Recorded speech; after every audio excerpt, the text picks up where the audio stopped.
আসসালামু আলাইকুম। Beyond boundary থেকে আপনাদেরকে স্বাগত জানাচ্ছি। আজকে আমরা অটোক্যাডের একটি ছোট টিপ শিখে নেব। আমরা যারা অটোক্যাড সফটওয়্যার ব্যবহার করি, অনেক সময় সিলেকশন ও ড্রাগে একটা বিশেষ প্রবলেম হয়। চলুন অটোক্যাড ডিসপ্লেতে ওই বিশেষ প্রবলেমটা কি এবং তার সমাধান দ্রুত শিখে নিই।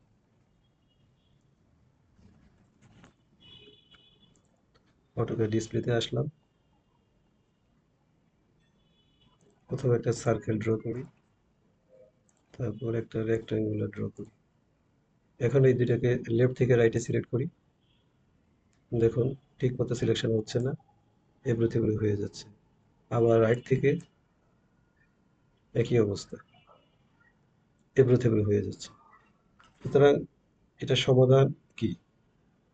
দেখুন সমাধান, কমান্ড ওপি, দেন সিলেক্ট,